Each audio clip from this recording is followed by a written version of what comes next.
దేవునికి స్తోత్రం కలుగుగాక. హల్లెలూయా, హల్లెలూయా, హల్లెలూయా. దేవుడు నాకు ఇచ్చిన ఈ మంచి సమయమును బట్టి, పదమును బట్టి దేవాది దేవునికి ముందుగా హృదయపూర్వక ధన్యవాదాలు తెలియజేస్తున్నాను. అదేవిధంగా ప్రేమతో నన్ను ఆహ్వానించిన మరి సంతోష్ రావు గారి గురువు గారికి, మిసెస్ సంతోష్ రావు అమ్మగారికి నా హృదయపూర్వక ధన్యవాదాలు తెలియజేస్తున్నాను. కూడి వచ్చిన మీ అందరికీ కూడా నా హృదయపూర్వక ధన్యవాదాలు. మరి దేవుడు మనల్ని ఎంతగానో ఆయన కృప చొప్పున, ఆయన దయ చొప్పున మనల్ని జ్ఞాపకం చేసుకుంటున్నాడు కనుక మనమందరము దేవుని పాద సన్నిధిలో ఈ రోజున కూర్చోడానికి దేవుడు మనకు అవకాశం ఇచ్చారు. మరి ఈ సమయంలో ఎంతో ప్రేమతో నన్ను ఆహ్వానించారు సంతోష్ రావు గారు, అమ్మగారు. మరి నిజంగా వారి పరిచర్య ఎంతో ఘనమైంది. ఇక్కడ నేను రావడమే అమ్మగారితో కూడా అదే అన్నాను, మీరు పరిచర్య చేస్తున్నారంటే నిజంగా చాలా గొప్పవారు అమ్మ. మిమ్మల్ని చూసి మేము ఇంకా కొన్ని నేర్చుకోవడానికి మాకు గొప్ప సావుకులుగా మీరు ఇక్కడ నిలబడి ఉన్నారు. ఎందుకంటే వారి పరిచర్య చాలా గొప్పది. సంతోష్ రావు గారు మేము అన్నంగూడి ప్యారిష్లో చేసినప్పుడు పోలుకొండలో పరిచర్య చేసేవారు. ఆయనంటే యవ్వన కాలం నుంచి ఆయన దేవుని సువార్థికుడుగాను, ఆయన పరిచారకులుగాను, ఆయన మరి అప్పుడే పాస్టర్గా ఆయన తరమీద అవ్వకముందే ఆయన సువార్తను ప్రకటించేవారు. అక్కడ పోలుకొండలు అందరూ చెప్పేవాళ్ళు. అప్పుడు నేను ఇంటర్మీడియట్ చదువుతున్నాను. అందరూ చెప్పేవాళ్ళు. మా నాన్నగారు అక్కడ ప్యారిష్ గురువులుగా పరిచర్య చేస్తున్నప్పుడు సంతోష్ గారి యొక్క పరిచర్యను చాలా ఘనంగా చాలా కొనియాడారన్నమాట. అక్కడ అదే పరిచర్య ఆయన ఇక్కడ కూడా కొనసాగించారు. నిజంగా 10 years నుంచి ఇక్కడ ఆయన పరిచర్య, మరి అమ్మగారి యొక్క పరిచర్య పరిశుద్ధాత్మ చేత మనందరినీ నడిపిస్తున్నారు ఆవిడ. నేను ఆశ్చర్యపోయాను. ఎందుకంటే CSIలో ఇలాంటి పరిచర్య చేసే అమ్మగారు చాలా తక్కువ ఉన్నారు. మరి అమ్మగారు చాలా గొప్పగా నడిపించారు. ఆత్మతోనూ శక్తితోనూ ఆత్మ పూర్ణులుగా మీ మధ్యకు మంచి సాగుల్ని దేవుడి ఇక్కడికి తీసుకొచ్చినందుకు నిజంగా దేవునికి చాలా కృతజ్ఞతాస్తుతులు చెల్లిస్తాము. వారు చేసిన సేవ, వారి పరిచర్య, మరి అమ్మగారు అయ్యగారు కూడా ఎంతో విలువైంది. ఈ యొక్క దేవుని సన్నిధి చూడగానే చాలా ఆనందం వేసింది. ఎందుకంటే సుందరమైన దేవాలయంగా తీర్చిదిద్దారు. శృంగారమైన దేవాలయం ఇది. సుందరమైనది అంటే శృంగారమైన దేవాలయం. ఇంత గొప్పగా ఏంటంటే బాధ్యత, ఆయన సేవ పట్ల ఉన్న బాధ్యత. ఈ మందిరంలో అడుగు పెట్టగానే ఈ యొక్క ఇన్స్ట్రుమెంట్ కానీ, వాయిద్యాలు కానీ, ఈ చర్చి యొక్క మరి నిర్మాణ విషయంలో కానీ ఎంతో గొప్పగా ఆయన తన మీద వేసుకొని పాస్టర్ గారు ఇది నాది అని ఇదంతా సుందరమైన దేవాలయంగా తీర్చిదిద్దారు. రెండవదిగా గార్డెన్ చాలా నచ్చింది. గార్డెన్ చాలా బాగుంది. అంటే అయ్యగారికి, అమ్మగారికి, నాకు చాలా ఇష్టం మొక్కలు పెంచడం అంటే. అంత ఇష్టమేమో అనుకున్నాను నేను. నిజంగా వారు మీ మధ్యన ఉండటం, మీ మధ్యాహ్న పరిచర్య చేయటము నిజంగా మీ అందరూ అదృష్టవంతులుగా నేను భావిస్తాను. మరి వాక్యంలోకి వెళ్ళిపోదాం. నాకు ఇచ్చిన అంశం ఏంటంటే మగ్దలేని మరియ గురించి కొద్దిసేపు మాట్లాడమని నాకు అమ్మగారు ఫోన్ చేశారు. నేను కొద్దిసేపు మరి ఆమె గురించే కాదు కానీ మరి స్త్రీలు ఆయన పరిచర్యలో, దేవుని సువార్త పరిచర్యలో ఎంతమంది ఆయన సువార్తలో పాల్గొన్నారు, పరిచర్యలో పాల్గొన్నారు, ఎంతమంది సువార్త చేశారు, మరి ఆయనతో పాటు నడిచిన వారు ఎంతమందో మీ అందరికీ తెలియపరుస్తాను. ప్రభునందు ప్రియా దేవుని బిడ్డలారా, ముందుగా కీర్తన గ్రంథము 68వ అధ్యాయము 11వ వచనము దేవుని యొక్క వాక్యమును జ్ఞాపకం చేసుకుందాం. ప్రభు మాట సెలవిచ్చుచున్నాడు, దానిని ప్రకటించు స్త్రీలు గొప్ప సైన్యముగా ఉన్నారు. హల్లెలూయా, హల్లెలూయా. స్త్రీలు ఎలా ఉన్నారంట? గొప్ప సైన్యముగా ఉన్నారు. మనందరం ఎలా ఉండాలి? అమ్మగారికి గొప్ప సైన్యముగా ఉండాలి. అవునా కదా? స్త్రీ దేవుడు కలుగ చేసిన గొప్ప వరము. స్త్రీకి ఇచ్చిన ధన్యత చాలా విలువైనది. ఆ విలువని మనము దేవుని యొక్క పరిచర్యలోను, దైవ సేవకుల విషయంలోను, సంఘం విషయంలోను మనము ఎంతవరకు ఆయన కృపను బట్టి, దయను బట్టి మనము నిర్వర్తిస్తామో అంత ఆశీర్వాదం దేవుడు మనకు కలుగ చేస్తాడు. హల్లెలూయా, హల్లెలూయా. మనము గొప్ప స్త్రీలు, గొప్ప సైన్యముగా ఉన్నాము గనుక స్త్రీకి ఇచ్చిన బలము చాలా గొప్పది. మనం బలవంతులము. ఎవరి విషయంలో బలవంతులము? అన్నిటిలోనూ బలవంతులమే. ఎందుకంటే దేవుడు మనకు అంత శక్తినిచ్చాడు. మనం చేయలేదంటే ఏదన్నా ఉంటుందా? మనము చెయ్యాలి అని ఒక దృఢమైన విశ్వాసము మనలో కలుగు చేసుకుంటే తప్పకుండా మనం చేయగలుగుతాము. అది ఏ పనైనా సరే, దేవుని పరిచర్యలో కానీ, దేవుని ఒక కృపలో మనము కొనసాగించడంలో కానీ, ఆయన మార్గంలో నడవడంలో కానీ, ఆయన సేవించడంలో కానీ, ఆయనను ఘనపరచడంలో కానీ మనము నిత్యముగా బలవంతులుగానే ఉండాలి. ఆమేన్, హల్లెలూయా. మనకిచ్చిన పాఠ్య భాగము లూకా సువార్త 8వ అధ్యాయము 1 నుంచి 3వ వచనం వరకు చదవవసరం లేదు. మనం చూసుకున్నట్లయితే ఇక్కడ మగ్దలేనే మరియా గురించి కొద్దిసేపు మీతో ధ్యానించుకోవాలని ఆశపడుతున్నాను. మగ్దలేనే మరియా, ఆమె ఎవరండి? ఆమె ఎవరు? ఆమె ఎవరు? అసలు ఎవరు కాదు. ఆమెకి ఏ పేరు లేదు, ఏ గొప్పతనము లేదు, ఏ ఆస్తి లేదు, ఏ డబ్బు లేదు ఆమెకి. కానీ యేసుని ఎప్పుడైతే చేర్చుకుందో అన్నీ ఉన్న ఆవిడలాగా దేవుడు మార్చేశాడు. హల్లెలూయా, హల్లెలూయా. ఇక్కడ మగ్దలేనే మరియా ఎవరు అంటే, తిబేరియా సముద్రానికి 3 కిలోమీటర్ల దూరంలో ఉన్న గలిలయ సముద్ర పట్టణంలో ఒక చిన్న గ్రామం. అది ఏ గ్రామం అంటే మగ్దల అనే గ్రామానికి చెందిన స్త్రీ ఆమె.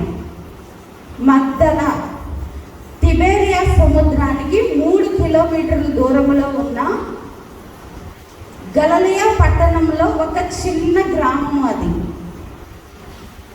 మగ్దల అనే గ్రామములో ఆ స్త్రీ యేసు ప్రభు వారు సువార్తను ప్రకటించేటప్పుడు, ఆయన పరిచర్య చేసేటప్పుడు అనేకమైన గ్రామాలు ఆయన ప్రకటించుచు, అనేక మందిని స్వస్థపరుస్తూ, అనేక మంది రోగుల్ని బాగు చేస్తూ, అనేక మందిని దేవుళ్ళు బలపరుస్తూ ఆయన వెళుతూ ఉన్నప్పుడు ఆమెకి ఎదురుగా వచ్చిందంట ఈమె. ఎవరు? మగ్దలేనే మరియా. అప్పటికి ఆమె 7 దెయ్యములు పట్టి ఉన్నదంట. ఎన్ని దెయ్యాలు? 7 దెయ్యాలు పట్టిన ఆమె మరి ఎలా ఉంటుందో ఒక్కసారి మనం గమనించుకుంటే అసలు నాకే ఆశ్చర్యం వేస్తుంది. ఒక్క దెయ్యం పట్టిన వాళ్ళే చిందులు తొక్కేస్తూ ఉంటారు, నానా రకాలుగా మాట్లాడుతూ ఉంటారు. కానీ ఆమె 7 దెయ్యములు పట్టింది. పట్టినప్పుడు యేసు ప్రభువు ఆ గ్రామానికి వెళ్ళినప్పుడు ఆమె యేసు ప్రభుని చూడగానే, యేసు ప్రభు యొక్క హస్తం ఆమె మీద ఉంచగానే 7 దెయ్యాలు కూడా వదిలి వెళ్ళిపోయినప్పుడు ఆమె యేసయ్య చేసిన అద్భుత కార్యాన్ని గుర్తుపెట్టుకున్నా మర్చిపోయింది. గుర్తుపెట్టుకుని ఏం చేసిందాన్ని? గుర్తు పెట్టుకుని ఆ క్షణమందే యేసు ప్రభుని వెంబడించింది. హల్లెలూయా, హల్లెలూయా. యేసయ్య చేసిన అద్భుత కార్యమును బట్టి, ఆశ్చర్య కార్యమును బట్టి ఆమె యేసు ప్రభుని వదలకుండా యేసు ప్రభు పరిచర్యలో ఆమె వెంబడించింది. ఎప్పటి వరకు వెంబడించింది? ఎప్పటి వరకు అంటే యేసు ప్రభు చనిపోయి తిరిగి లేచి ఆయన సమాధి యొక్క రాత్రంతా కూర్చునే అంతవరకు, ఆయన వెదికేంత వరకు ఆమె యేసు ప్రభుని వెంబడించింది. నిజంగా ఆ స్త్రీకి ఇచ్చిన ధన్యత ఎంత గొప్పదో తెలుసా? ఎంత విలువైనదో తెలుసా? ఫస్ట్ సర్వశక్తివంతుడు స్త్రీ గర్భాన జన్మించడానికి మనకు అవకాశం ఇచ్చాడు. హల్లెలూయా, హల్లెలూయా.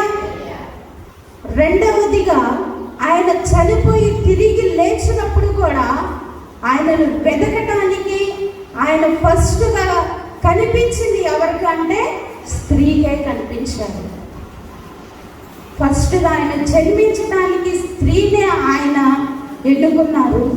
మరలా ఆయన చనిపోయి తిరిగి లేచినప్పుడు కూడా స్త్రీకే కనిపించారు.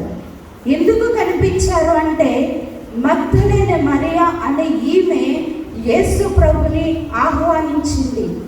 అప్పటి వరకు తన జీవితంలో ఏ సంతోషము లేదు, ఏ ఆనందము లేదు, ఏ డబ్బు లేదు, ఒక పేరు లేదు, ప్రఖ్యాతి లేదు. కానీ యేసు ప్రభుని ఎప్పుడైతే తన హృదయంలో చేర్చుకుందో అప్పుడే దీవించబడింది, ఆశీర్వదించబడింది. యేసును వెంబడించింది, యేసు ప్రభుని వెంబడించింది. కనుకనే మరి అనేకమైన స్త్రీలు ఈ బైబిల్ గ్రంథంలో ఒక్కొక్క చాటే రాయబడి ఉన్నది. మనం గమనించుకున్నట్లయితే ఒక్కొక్క అధ్యాయంలోనే ఒక్కొక్క చోటే రాయబడినది. కానీ ఈమె యేసును చేర్చుకుంది కనుక 4 సువార్తల్లో రాయబడినది. హల్లెలూయా, హల్లెలూయా. మత్తయి సువార్త, మార్కు సువార్త, లూకా సువార్త, యోహాను సువార్త, ఈ 4 సువార్తలలో కూడా ఆమె యొక్క పేరును లెక్కించబడి ఉన్నది పరిశుద్ధ గ్రంథంలో. మనమే ఎవరిని వెంబడిస్తున్నాం? మన జీవితంలో దేవునికి ఇష్టం లేని ఎప్పుడైతే వదిలిపెట్టి క్రీస్తుని వెంబడిస్తామో అప్పుడే నీవు క్రీస్తు శిలువ సాక్షిగా ముద్రించబడతావు. అప్పుడే దేవుని చేర్చుకుంటావు. ఎప్పుడైతే నీ హృదయం అనే పలక మీద నీవు దేవుణ్ణి రాసుకుంటావో అప్పుడే దేవుడు మనల్ని అంగీకరిస్తాడు. అంగీకరించలేనప్పుడు మనము బ్రతికే బ్రతుకు కూడా వ్యర్థముగా మారుతుంది అన్నమాట. మనము ప్రార్థన చేసిన విలువ ఉండదు, వ్యాధి ఉండదు, పేరుండదు, ప్రఖ్యాతి ఉండదు. ఎప్పుడైతే యేసయ్యని చేర్చుకుంటావో వేల సంఖ్యలో ఉన్న నిన్ను నీ పేరు పెట్టి ఆయన పైకి లేవనెత్తుతాడు. నీ పేరు పెట్టి ఆయన పరిశుద్ధ సన్నిధిలో వాడుకోవడానికి సిద్ధపడతారు. నువ్వు యేసయ్యని చేర్చుకోలేకపోతే మనం ఎక్కడున్నామో అక్కడే కూర్చున్నట్టు ఉంటుంది. యేసయ్యని చేర్చుకోవాలి. ఈ హృదయంలో యేసయ్యని ఎప్పుడైతే మనం అంగీకరిస్తామో, పిలుస్తామో, ప్రభువా నా హృదయముకి రా, నా హృదయంలో నిన్ను చేర్చుకోవాలని ఆశపడుతున్నాను ప్రభువా అని ఎప్పుడైతే మనము ఆయన యందు విశ్వాసము కలిగి మగ్దలేనే మరియలాగా మనము ఆయన వెంబడిస్తామో అప్పుడే మనకి, మన కుటుంబానికి, మన భర్తలకి, మన పిల్లలకి ఆశీర్వాదాన్ని దేవుడు ఇస్తాడు. ఈ మగ్దలేనే మరియా ఈమె యేసుని వెంబడించింది. మరి 2000 సంవత్సరాల క్రితము స్త్రీకి విలువ లేదు, వాల్యూ లేదు, ఒక గుర్తింపు లేదు. అయినా ఆమె మర్చిపోయిందా? విడిచిపెట్టేసిందా? మనమైతే యేసయ్య అద్భుత కార్యం చేయకపోతే, ఆశ్చర్య కార్యం చేయకపోతే యేసయ్య నాకేం చేశాడు, దేవుడి సన్నిధికి వెళ్తే లాభం ఏంటి అనుకుంటాం. కానీ ఈమె ఇలా అనుకోలేదు. నాలో ఉన్న దురాత్మలని దేవుడు బయటికి పంపించేశాడు. అంతకు మించిన ధన్యత ఏముంది నాకు? యేసయ్యను చేర్చుకుంటాను, నేను యేసులోనే జీవిస్తాను, యేసులోనే బ్రతుకుతాను, యేసులోనే నా జీవితాన్ని నడిపిస్తాను, ధర్మశాస్త్రమందు నేను నడుచుకుంటానని యేసు ప్రభు గొప్ప తీర్మానం చేసుకుందాము. ఈరోజు నేను కూడా అలాంటి తీర్మానం చేసుకున్నప్పుడు దేవుడు మనల్ని ఆశీర్వదిస్తాడు. నిజంగా ఎన్నో కష్టాలు, ఎన్నో బాధలు, ఎన్నో ఇరుకులు ఆమె అన్నీ కూడా అనుభవించింది. యేసయ్యను చేర్చుకుంది, శ్రేష్టమైన జీవితాన్ని జీవించింది. ఒక పాపాత్మురాలుగాను, ఒక విలువలేని జీవితాన్ని ఆమె జీవించి ఉండవచ్చు. కానీ యేసయ్యను చేర్చుకున్నాక పరిశుద్ధ గ్రంథంలో ఆమె పేరు లెక్కించబడి ఉన్నది. మనలో ఎన్నెన్నో దుష్ట సాంగత్యాలు, దుష్ట ఆలోచనలు సాతాను మన హృదయంలో ప్రేరేపిస్తూ ఉంటుంది. ఎప్పుడు కూడా వాటికి తలంచకూడదు. నీ హృదయమందు దేవుని తలంచు. సమయం అనగా అసమయం అనగా ప్రతి సమయంలో నువ్వు దేవునికి స్తుతులు స్తోత్రాలు తెలియపరుస్తూ ఉంటే పరిశుద్ధాత్మ దేవుడు ఆకాశం నుంచి దిగి వస్తాడు. ఆయన పరిచర్య అంతటిలో ఆయనను వెంబడించింది మగ్దలేని మరియ. ఆయన మరణ వేదన పొందుతున్నప్పుడు కూడా, ఆయన సిలువ మ్రానుపై వేలాడుచున్నప్పుడు కూడా విడిచిపెట్టలేదు. అందరూ విడిచిపెట్టేశారు. ఆయన శిష్యులు వదిలేశారు. ఆయనతో ఉండి ఆయన చేసిన ఆశ్చర్య కార్యాలు, అద్భుత కార్యాలు చూసిన వారు, పొందిన వారు కూడా విడిచిపెట్టేశారు. కానీ ఈమెయితే విడిచిపెట్టలేదు. ఆయన సిలువ మ్రానుపై ఆయన దగ్గర నిలబడినది ఇద్దరు స్త్రీలు. ఎవరు? యేసు ప్రభు తల్లి, ఈ మగ్దలేని మరియ. మూడో వ్యక్తిగా పురుషులు, యోహాను, యేసు ప్రభు ప్రేమించిన యోహాను. భయపడలేదు. అక్కడ నేను నిలబడితే నన్ను చంపేస్తారేమో, యేసు ప్రభుతో పాటు సిలువేస్తారేమో అని భయపడలేదు. ధైర్యముగా నిలబడినది, శక్తివంతురాలుగా నిలబడినది. అక్కడ నిలబడి యేసు ప్రభు మరణించిన తర్వాత మరలా ఆయన యొక్క శవాన్ని తీసుకెళ్ళి సమాధిలో పెట్టడానికి కొంతమంది వ్యక్తులు తీసుకొచ్చి సహాయం చేయగలిగింది. మరలా ఆయన చెప్పిన మాటను విశ్వసించింది ఆమె. యేసు ప్రభు ఏం చెప్పాడు? ఆయన సువార్త ప్రకటించేటప్పుడు చనిపోయి నేను 3వ రోజున లేస్తానని చెప్పాడు.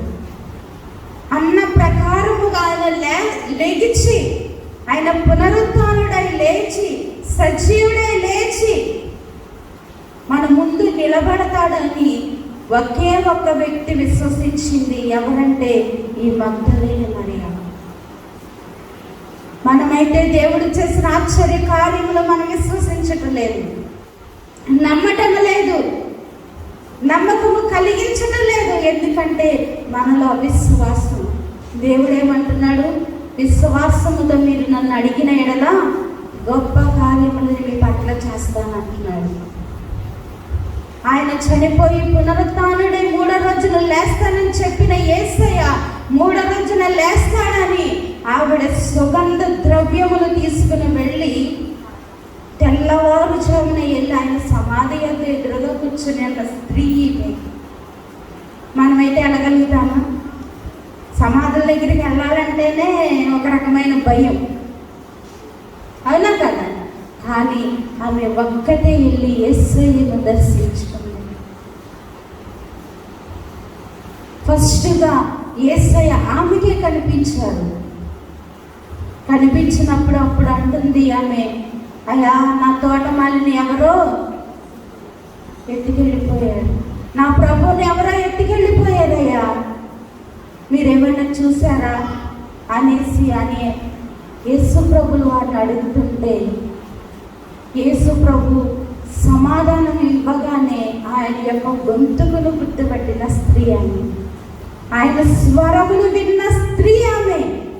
ఆయన స్వరాన్ని గుర్తుపట్టి పరుగున వెళ్ళిపోయి తన శిష్యులకు తెలియపరిచాడు. గలిలయ పట్టణములో జనులందరికీ యేసు ప్రభు లేచారు, యేసు ప్రభు లేచారని ఆయన పునరుత్థానుడై చెప్పిన మాట ఆయన నిలబెట్టుకున్నారు. చెప్పినట్టు లేఖనము ప్రకారం లేచాడు ఆయన అని మళ్ళీ ఆమె ప్రచారం చేసింది. ఎంత ధన్యత, ఎంత శ్రేష్టకరము, ఎంత ఆశీర్వాదకరము యేసయ్యలో. నిజంగా యేసయ్యను పొందుకుంటే ఎన్నో ఆశీర్వాదాలు, ఎన్నో మేలులు మన పట్ల దేవుడు చేస్తాడు. గొప్ప గొప్ప కార్యాలు చేస్తాడు ఆయన నామములో స్వస్థత ఉన్నది, ఆయన వస్త్రపు చెంగులో స్వస్థత ఉన్నది. ఈమె కాదు, అనేక మంది స్త్రీలు యేసు ప్రభు పరిచర్యలో కొనసాగించబడ్డారు. నీవుంటే నాకు చాలు యేసయ్యా, నీ వెంటే నేను ఉంటానేసయ్యా.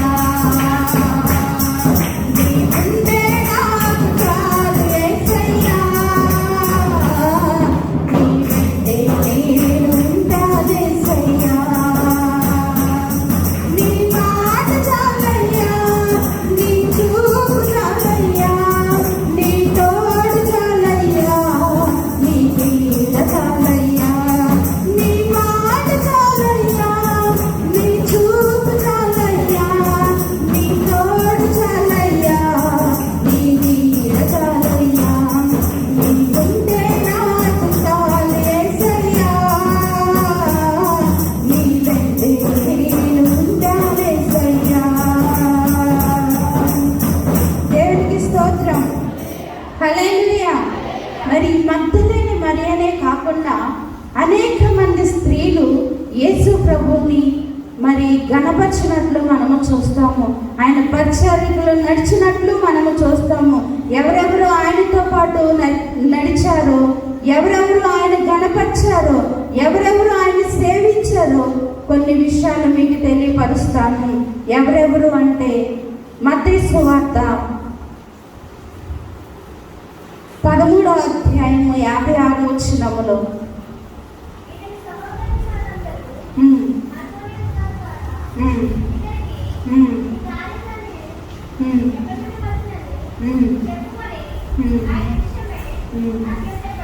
చాలు నాన్న. ఎవరెవరు యేసు ప్రభుని వెంబడించారంటే ఇక్కడ యేసు ప్రభు తల్లి మరియను మనం ఇక్కడ చూస్తాము. రెండవదిగా యేసు సోదరీమణులను మనము చూస్తాము.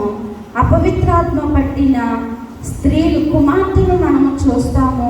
యాయిరు కుమార్తెను మనము చూస్తాము. రక్తస్రావము గల స్త్రీని మనము చూస్తాము. ఇంకా అనేక మంది స్త్రీలను మనము చూస్తాము. యేసు ప్రభును వెంబడించిన వారు, యేసు ప్రభు యొక్క చేసిన కార్యాన్ని గుర్తించుకొని ఆయనను వెంబడించి ఆయన సువార్త విషయంలోను, ఆయన పరిచర్య విషయంలోను దేవుడు ఎంతగానో వారు తోడ్పడి ఉండటం మనము చూస్తాము.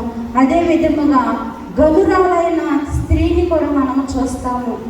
గనురాలైన స్త్రీ దైవ సేవకుని విషయంలో ఎంతగానో ఆమె ఆశీర్వదించబడినది. ఇక్కడ 2వ రాజుల గ్రంథము 4వ అధ్యాయము 8 నుంచి 13 వచ్చిన వారికి అయితే చదవవసరం లేదు. ఇక్కడ గనురాలు చేసిన పరిచర్య ఎవరి పట్ల? దేవుని సేవకుని పట్ల చేసిన పరిచర్య.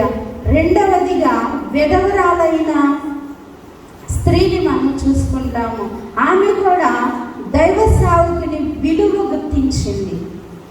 2వ రాజుల గ్రంథము 4వ అధ్యాయంలో అది కూడా మనం చూసుకున్నట్లయితే విధవరాలైన స్త్రీ ఆమె కూడా దైవ సేవకుని పట్ల విలువ కలిగి ఉన్నది. ఫస్ట్ గనురాలేమో ఆయన యొక్క పరిచర్యను గుర్తించింది.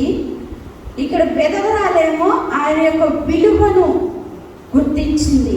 మూడవదిగా రాహాబు వలె దైవ సేవకుని యొక్క గుట్టు మనము దాచబడి ఉంచాలి. మన దగ్గర సేవకులు ఏదైతే చెబుతున్నారో ఆ యొక్క రహస్యాన్ని మనము ఎదుటి వాళ్ళ దగ్గర వెల్లడి చేయకూడదు. ఎందుకంటే మీరు ఒక బిడ్డలుగా, మేము ఒక ఆత్మీయ తల్లిదండ్రులుగా తెలియపరుస్తాము కొన్ని విషయాలు. అవి సంఘములో చెప్పలేని విషయాలు మీకు తెలియపరిచినప్పుడు ఆ గుడ్డని మనము బయట చెప్పకూడదు. ఇక్కడ రాహాబు అలాగే చేసింది. దేవుని సేవకుని యొక్క గుడ్డు దాచబడి ఉంచింది. 4వదిగా రూతు వలె వాక్యాన్ని అనుసరించి నడవాలి. మరి తన అత్త నయోమి ఆమె వెళ్ళిపోయిందా? వెళ్ళలేదు. యేసు ప్రభుని అనుసరించింది. యేసు ప్రభుని ఎవరో ఆయన శక్తి ఇంకా తెలుసుకుంది కనుక, నీవెక్కడ చనిపోతే నేను అక్కడ చనిపోతాను, నీవు ఎక్కడ జీవిస్తే నేను అక్కడ జీవిస్తాను, నీ సమాధి ఎక్కడైతే ఉంటుందో నేను అక్కడ ఉంటాను. మన జీవితాల్లో మనము కూడా అంతే. దేవుని యొక్క కృపాతిశయాన్ని బట్టి మనము నడుచుకోవాలి. 5వదిగా ఎస్తేరు వలె దేవుని పిల్లల గురించి అంగలార్చుట నేర్చుకోవాలి. ఎస్తేరు యేసు ప్రభు చెప్పిన విధేయత వాక్యాన్ని అనుసరించి నడిచినది కనుక ఆమె తన పిల్లల విషయమై అంగలార్చిందంట. రోధించి గోనె పట్ట కట్టుకుని ఉపవాసం ఉండి ప్రార్థన చేసిన ఎస్తేరు. మనము కూడా అంతే. మన జీవితంలో సమస్యలు, ఇబ్బందులు, ఇక్కట్లు వచ్చినప్పుడు అమ్మగారి దగ్గరకు వచ్చి అమ్మ నా సమస్య ఇది అన్నప్పుడు ఆమె మీరు కలిసి దేవుని సన్నిధిలో విజ్ఞాపన ప్రార్థన చేసుకుంటే దేవుడు గొప్ప కార్యములు చేస్తాడు. అమ్మ నా సమస్య ఎలా ఉన్నది, నేను భరించలేకపోతున్నాను, నా కొరకు నువ్వు ప్రార్థన చేయమన్నప్పుడు మోకరించి కన్నీరు కాచి ప్రార్థన చేసే సేవకులు. సంతోష్ రాయ్ గారు, మిసెస్ సంతోష్ రావు గారు కూడా ఇద్దరు భారభరితమైన సేవ. నిజంగా ఇందాక అయ్యగారు చదువుతున్నారు కదా, మరి సంఘంలో ఎవరికైతే బాగోలేదు వారి కొరకు ప్రార్థన చేయమని బాధ్యత మర్చిపోకుండా ఆయన వారి కొరకు ప్రార్థన చేయడం. విశ్వాసముతో దేవుని పాదాల చెంతకు వచ్చినప్పుడు, ఆయన సేవకుల దగ్గరకు వచ్చినప్పుడు వారు చేసిన ప్రార్థన దేవుడు ఆశీర్వదిస్తాడు, ఆలకిస్తాడు, మీకు ప్రత్యుత్తరము దయచేస్తాడు. 6వదిగా పిలాతు భార్య వలె న్యాయమైన మాటలు మనం పలకాలంట. పిలాతు దేవుని విషయంలో ఏమి పలికినది, ఈయన యొక్క నాకు కనిపించటం లేదు, ఏ పాపము దాగి లేదు ఈయనలో, ఈయన నీతిమంతుడు. మనము కూడా అంతే. పిలాతు భార్య వలె మనం న్యాయం తీర్చాలి.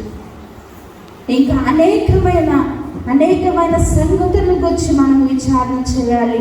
పాపాత్మురైన స్త్రీ పశ్చాత్తాపంతో దేవుణ్ణి అడిగింది, కన్నీటితో ఆయన పాదాలు కడిగింది, తల వెంట్రుకలతో ఆయన పాదాలు తుడిచింది. ఆమె యొక్క పాపాలు క్షమింపబడినాయి. మగ్దలేని మరియలాగా నీ పాదాలు చేరెదను, మగ్దలేని మరియలాగా నీ పాదాలు చేరెదను, తల వెంట్రుకలతో చెదను, తల వెంట్రుకలతో తుడిచెదను, ఆయనలో విశ్వాసం దాగి ఉన్నది, ఆయనలో విశ్వాసం దాగి ఉన్నది, మా నాన్న ఇంటికి నేను వెళ్ళాలి, నా తండ్రి యేసుని నేను చూడాలి, మా నాన్న ఇంటిలో సంతోషమున్నది, మా నాన్న ఇంటిలో ఆనందం ఉన్నది, మా నాన్న ఇంటికి నేను వెళ్ళాలి, నా తండ్రి యేసుని నేను చూడాలి. ఎవరింటికి వెళ్ళాలి మనం? మన తండ్రి ఆయన. మన తల్లి గర్భములో ఉన్నప్పుడే మనల్ని రూపించుకొని ఈ భూమి మీదకి మనల్ని తీసుకొచ్చిన సర్వశక్తిమంతుడు. ఆయన ఇంటికి మనం ఎప్పుడైతే వస్తామో ఆయన గొప్ప కార్యములు మన పట్ల చేస్తాడు. ఆయన సన్నిధిలో సంపూర్ణ సంతోషము కలదు. ఆయన కుడి చేతిలో నిత్యము సుఖములు ఉంటాయంట. ఆయన చేతిలో ఎప్పుడు అపకీర్తి ఉండదు. ఎప్పుడు ఆయన మనల్ని ద్వేషించేవారు కాదు, మనల్ని విడిచిపెట్టే దేవుడు కాదు. ఆయన మనల్ని నడిపించే దేవుడు. ఆపత్కాలం ముందు నీవు నన్ను గూర్చి మొరపెట్టినప్పుడు నేను నీకు ఉత్తరమిస్తాను. ఆయన ఉత్తరం ఇచ్చే దేవుడు.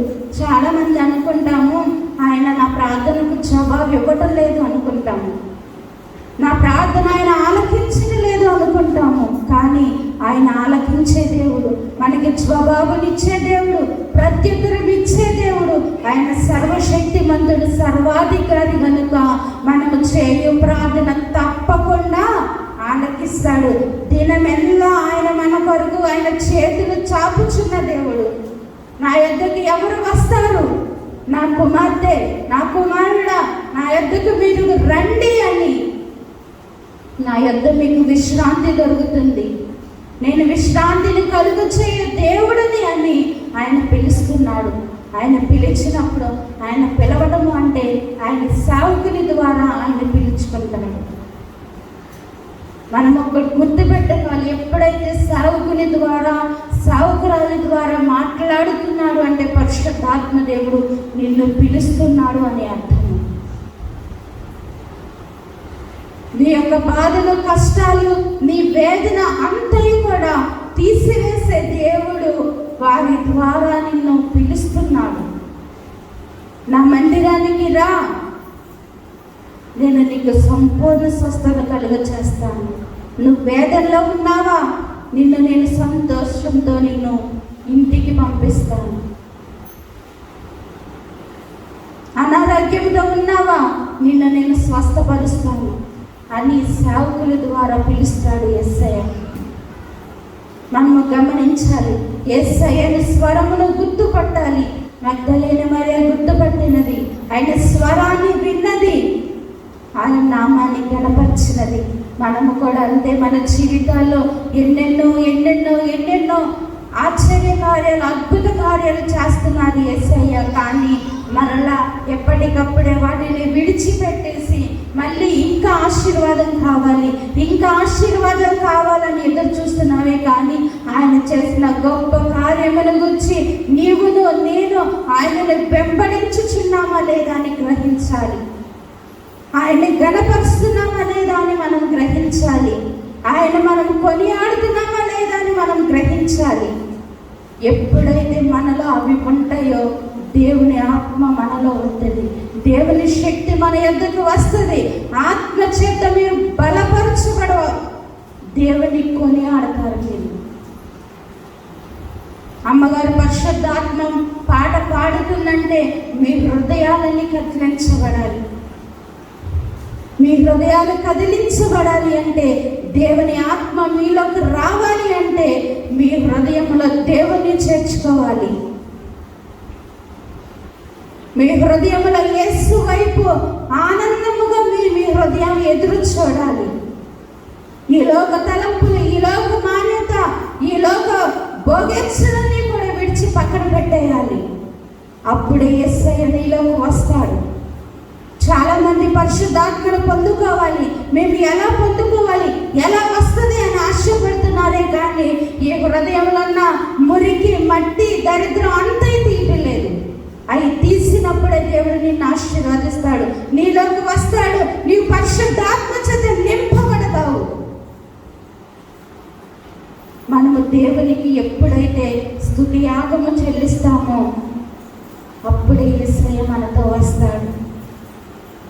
ఆయన వచ్చి మీ ముందర నిలుచుంటాడు, ఆయన పిలుస్తాడు, ఆయన స్వరాన్ని గుర్తించు.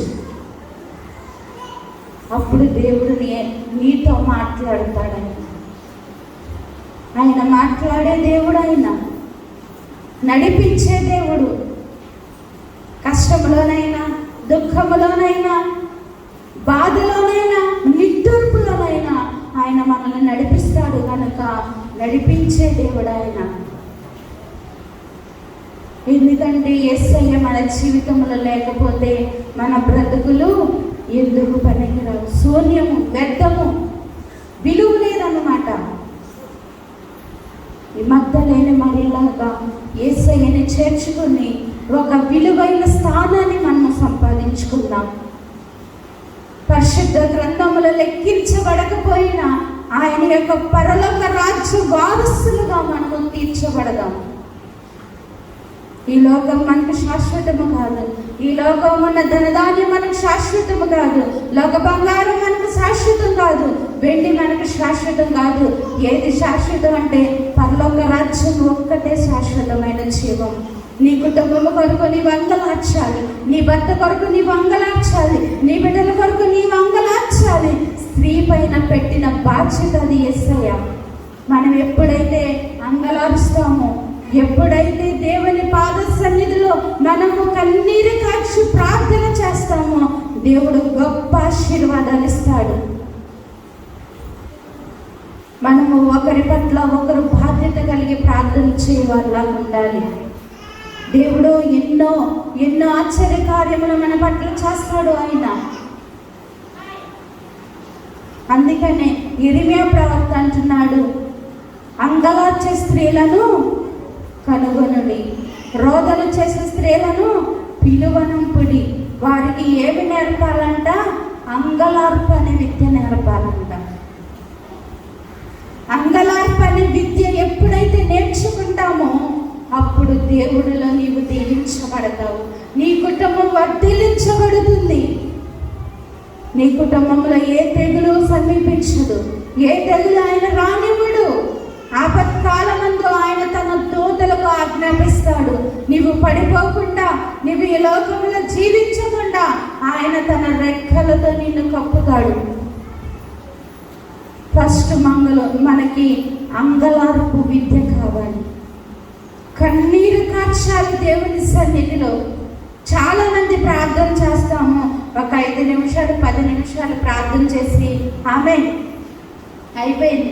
మన బాధలు మన కష్టాలన్నీ దేవునికి వెల్లడించేసుకున్నాం, ఆయన ఆలకించేశాడు అనుకుంటున్నావేమో. కానీ నీవు చేసిన ప్రార్థన ఈ యొక్క పైకప్పు కూడా దాటదు. నీవు పడి ప్రార్థన చేసిన పక్షంలో ఈ చర్చి బిల్డింగ్ కాంపౌండ్ కూడా దాటదు. నీవు అంగలార్చాలి దేవుని సన్నిధిలో. గంట సేపు నీ కుటుంబము కొరకు అంగలార్చాలి, ప్రార్థన చేయాలి. నీ హృదయం అంతయు కూడా దేవుని పాద సన్నిధి దగ్గర కుమ్మరించాలి. అప్పుడే దేవుడు నీ యొద్దకు వస్తాడు. అప్పుడే నువ్వు శ్రేష్టమైన జీవితాన్ని నువ్వు అనుభవించగలవు. నీవు అనుకున్న ఆశయాలు, నీవు అనుకున్న కోరికలు దేవుడు నీకు తీరుస్తాడు. నీవు ప్రార్థన జీవితము లేనప్పుడు, ప్రార్థన శక్తి మనలో లేనప్పుడు మనం ఎంత ప్రార్థన చేసినా దేవుడు ఆలకించడు. మన ప్రార్థన పట్టుదల కలిగి ప్రార్థన చేయాలి, విశ్వాసము కలిగి ప్రార్థన చేయాలి, నిరీక్షణతో ప్రార్థన చేయాలి. అప్పుడే దేవుడు ఆశీర్వదిస్తాడు. నేను ప్రార్థన చేస్తున్నాను, నా ప్రార్థన దేవుడు ఆలకిస్తాడా, కార్యం దేవుడు చేస్తాడా అని నువ్వు ఎప్పుడూ ప్రార్థన చేయవద్దు. ప్రభువా, ఇది నీ చిత్తం, నీ చిత్త ప్రకారమే నాకు జరిగించు, నువ్వు చేసే దేవుడు అని నేను నమ్ముచున్నాను ప్రభువా, ఈ కార్యము నీది అని ఎప్పుడైతే ఆయన పాద సన్నిధిలో కన్నీరు కారుస్తావో, ఉపవాసం ఉంటే ఇంకా శ్రేష్టం. ఉపవాసం ఉండి ప్రార్థన చేస్తే ఇంకా దేవుడు ఆలకిస్తాడు. 6 రోజులు 7 రోజులు కష్టపడుతున్నాం, భోజనం చేస్తున్నాం, మనకు నచ్చింది తింటున్నాం, అవునా కాదా? ఒక్కరోజు ఉండలేరా దేవుని కొరకు? అది కూడా దేవుని కొరకు కాదు, నాకైతే తెలిసి మన కొరకే. మన ఆత్మలో బలపడాలని, ఆత్మశక్తితో నింపబడాలని ఒక్కరోజైనా ఉపవాసం ఉండటానికి ప్రయత్నించండి. ఎందుకంటే స్త్రీ దేవుడు మనకిచ్చిన గొప్ప వరము కనుక మనము ఉపవాసం ఉండి ప్రార్థన చేసినప్పుడు దేవుడు చేయలేని కార్యం ఏది కూడా ఉండదు. సాతానుని ఆయన అరికాలతో త్రొక్కి వేస్తాడనమాట. నీ ఉపవాసముతో కన్నీరు కార్చి ప్రార్థించినప్పుడు దేవుడు ఆయన చేయను ఉద్దేశించిన కీడును చేయక మానవు. ఏబులు ప్రార్థనతో మాట్లాడతాడు 2వ అధ్యాయం 12వ వచనములో, ఇప్పుడైనను మీరు ఉపవాసం ఉండి కన్నీరు విడిచుచు దుఃఖించుచు మనస్ఫూర్తముగా తిరిగి నా యొద్దకు రండి. ఇప్పుడుకైనా ఆలస్యమైంది ఏమీ లేదు, అయిపోయింది సగం జీవితం అని నువ్వు బాధపడద్దు. ఇప్పుడైనా ఉపవాసం కన్నీరు ఖర్చు. ఇప్పుడైనా దేవుని ఏకీభవించు, ఇప్పుడైనా దేవుని గణపరచు, ఇప్పుడైనా నువ్వు దేవుని సంతోషపరచు. మనము జీవిస్తున్నామంటే ఈ జీవితము దేవుడిచ్చినది, మనము బ్రతుకుతున్నామంటే ఈ బ్రతుకు దేవుడు వల్లనే మనము బ్రతుకుతున్నాము. లేని పక్షంలో మనము ఈరోజు ఈ నైట్ గడుస్తుందంటే ఉదయానికి ఉంటామో ఉండమో కూడా తెలియదు. అట్టి జీవితాలు మనవి. అందుకనే నీటి బుడగ లాంటి మన జీవితాలు ఏమైపోతాయో తెలియదు. నీటి మీద వచ్చే బుడగ ఎలా అంటే మాయమైపోతుంది. మన జీవితము కూడా అంతే. అందుకనే యేసయ్యను నీవు అన్ని అవయవాలు పనిచేసినప్పుడే, అన్ని అవయవాలు నీకు దేవుల్లో ఉపయోగపడినప్పుడే నీవు ఆయనను కనపరచు, ఆయన సన్నిధానికి రా, ఆయనను సేవించు, ఆయన కొనియాడు, ఆయన మార్గంలో నడువు. ఆయన ధర్మశాస్త్ర ప్రకారం నీవు నడిచిన ఎడల గొప్ప ఆశీర్వాదాన్ని పొందుకుంటావు. గొప్ప మేలులు నీ కుటుంబంలో దేవుడు చేయడానికి సిద్ధముగా ఉంటాడు. నువ్వు యేసయ్యను పిలవటైన ఆలస్యము దేవుని కార్యమును తరచుగా చూడటానికి ఆయన అవకాశం ఇస్తాడు. ఇప్పుడైనా మీరు యేసయ్యను పిలిచి ఉండకపోతే యేసయ్యను పిలవండి. ఉపవాసం అండి, కన్నీరు కాచి రేయి మొదటి జామున నీళ్లు కుమ్మరించినట్లు నువ్వు దేవుని పాద సన్నిధిలో కుమ్మరిస్తే దేవుడు గొప్ప కార్యాలు చేస్తాడు. ఈ బైబిల్ గ్రంథంలో మనం చదువుకున్న రీతిగా ఎంతో మంది స్త్రీలు ఆయనని కనపరిచారు. మనము కూడా ఈరోజు మరి స్త్రీల కూడిక ఎంతో భారముగా మరి అయ్యగారు అమ్మగారు ఏర్పాటు చేశారు. ఎందుకు ఏర్పాటు చేశారంటే మనము దేవుల్లో బలపడాలని, దేవుల్లో మీరు అభివృద్ధి పొందాలని, ఆశీర్వదించబడాలని. అయ్యగారు అమ్మగారు మరి ఎంతో ప్రార్థన చేసి ఈ యొక్క మీటింగ్స్ని జరిపిస్తున్నారు. అందరూ కూడా దేవుని యొక్క మాటలు ఏకీభవించండి, ఆశీర్వదించబడతారు. మగ్దలేని మరియలాగా యేసును వెంబడిద్దాం, మగ్దలేని మరియలాగా యేసును చేర్చుకుందాం. ఆయన చనిపోయి తిరిగి లేచి పునరుత్థానం వరకు యేసుని ఎలా వెంబడించిందో అట్టి రీతిగా మన జీవితాల్లో కూడా యేసు ప్రభుని వెంబడించి ఆయన శ్రేష్టమైన సంగతుల గురించి మనం తెలుసుకుని నిత్యంలో ఆయనలో ఎదిగి అభివృద్ధి పొంది ఆశీర్వాదాలతో ఆయన మనల్ని నింపి నడిపిస్తాడు. అలా నడిపించాలంటే మొదటిగా మనం ఏం చేయాలి? యేసయ్యను చేర్చుకోవాలి. మగ్దలేని మరియలాగా యేసయ్యను చేర్చుకోవాలి. అలా చేర్చుకుంటారా? ఆత్మతో నింపబడతారా? మీకు నిజంగా మంచి సేవకురాలు వచ్చారు. ఎందుకంటే ఆమె ఆత్మతో నింపబడి ఆరాధనలు చాలా గొప్పగా చేశారు. ఆమె ఆరాధన జరుపుతున్నప్పుడు మీ హృదయం కదిలించబడాలి, ఆత్మ చేత నింపబడాలి. మీరు అలా నింపబడాలి అంటే మీరు దేవుని చేర్చుకోండి, దేవుని మాటలు గ్రహించండి, దేవుని కృపను పొందుకోండి. అట్టి దీవెన ఆశీర్వాదము మనందరికీ తోడే నిలిచి ఉండునుగాక. ఆమేన్. ప్రార్థన చేసుకుందాం. మహోన్నతుడా, మహాగణుడా, కృపగల దేవ, కృపాసక్తి సంపన్నుడా, మీకే వందనాలు, స్తోత్రాలు తండ్రి. ప్రభువా నైనా స్త్రీకి ఇచ్చిన గొప్ప వాక్యమును బట్టి నీకు వందనాలు, స్తోత్రాలు ప్రభువా. నైనా నిజముగా ప్రభువా, మొదటిగా స్త్రీ గర్భంలో జన్మించబడి ఉన్నావు ప్రభువా. చివరిగానైనా మీరు పునరుత్థానుడై తిరిగి లేచినప్పుడు ప్రభువా మరలా స్త్రీకే కనిపించారు తండ్రి. నిజంగా మాకిచ్చిన ధన్యత మీ పట్ల విలువ గలది ప్రభువా.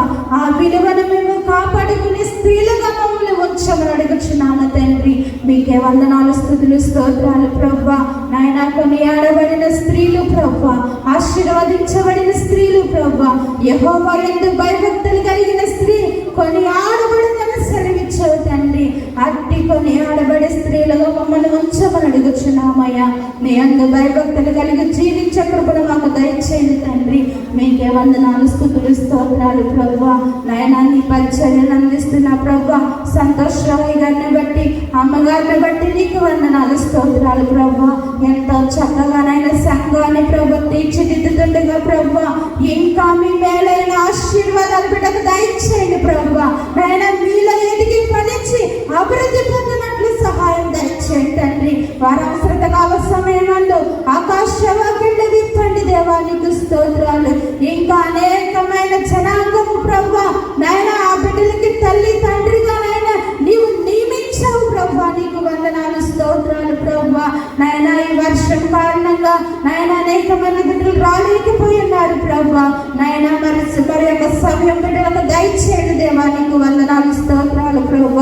నాయన మరి సహోదరులు డివైన్ నిరీక్షణ కూడా మీరు జ్ఞాపకం చేసుకోండి. నాయన అమ్మగారిని కూడా మీరు జ్ఞాపకం చేసుకోండి దేవానికి వందనాలు స్తోత్రాలు తండ్రి. కూడి వచ్చిన స్త్రీలందరినీ మీరు జ్ఞాపకం చేసుకోండి.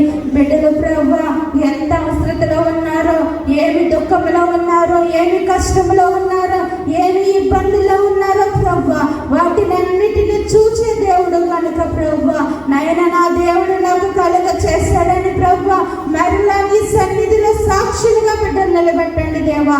మీకే వందనాలు స్తోత్రాలు తండ్రి. నాయన ఆశీర్వాదాలు ఇచ్చే దేవుడివి, అద్భుత కార్యాలు చేసే దేవుడివి ప్రభు, సర్వశక్తి మంతుడివి, సర్వాధికారివి ఉన్నావు యేసయ్య. మీకే వందనాలు స్తుతులు స్తోత్రాలు ప్రభు. నాయన దినవెల్లా మా కొరకు నీ చేతులు చాపుచున్నావయ్యా. నాయన నీ యొద్దకు వచ్చి నిన్ను సేవించే బిడ్డలుగా మమ్మల్ని ఉంచు దేవా. మీకే వందనాలు స్తుతులు స్తోత్రాలు తండ్రి. నాయన ప్రభు స్త్రీలు గొప్ప సైన్యముగా నిలిచి ఉన్నారు అని సెలవిచ్చావు ప్రభు.